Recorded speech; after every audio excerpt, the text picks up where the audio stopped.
The third principle, community participation and the common good. The World Synod of Catholic Bishops document Justice in the World states that Christians should act as a leaven in the world, in their family, professional, social, cultural, and political life. In a global culture driven by excessive individualism, they say, our church teaches us that the human person is both sacred and social. We realize our dignity and rights in relationship with others, in community. Human beings grow and achieve fulfillment in community. Human dignity can only be realized and protected in the context of relationships with the wider society. How we organize our society in economics and politics, in law and policy, directly affects human dignity and the capacity of individuals to grow in community. Our church tells us that we must actively work to ensure fairness, equity, and inclusion for all members by addressing systemic inequalities and promoting equal access to resources and opportunities, essentially prioritizing the well-being of the whole community by combating oppression and promoting justice for everyone. The role of government and other institutions is to protect human life and human dignity and to promote the common good.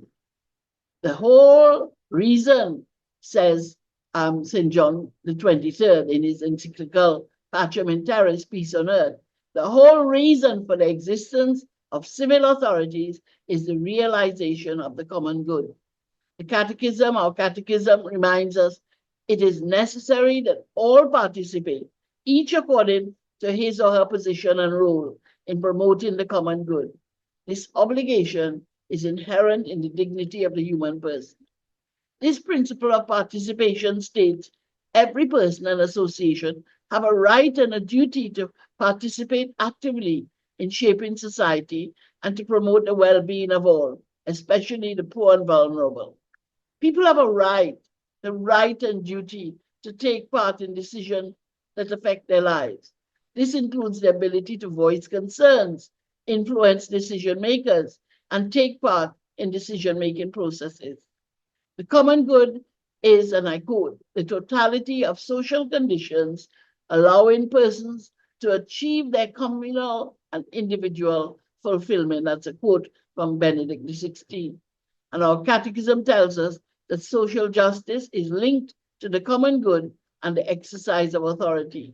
Social justice can be obtained only in respecting the transcendent dignity of each person.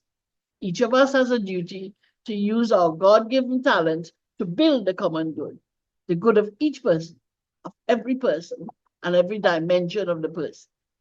Building the common good also requires us to consider whether or not we are good stewards of God's creation. We have much work to do to promote integral ecology, which is inextricably linked to integral human development. Everything, Pope Francis says, is connected. Read Pope Francis's encyclical Laudato Si on care for our common home. He reminds us that an integral ecology is inseparable from the notion of the common good, a central and unifying principle of social ethics. Underlying the principle of the common good is respect for the human person as such, endowed with basic and inalienable rights, ordered to his or her integral development. It has also to do with the overall welfare of society and the development of a variety of intermediate groups, applying the principle of subsidiarity. Outstanding among these groups is the family as the basic cell of society.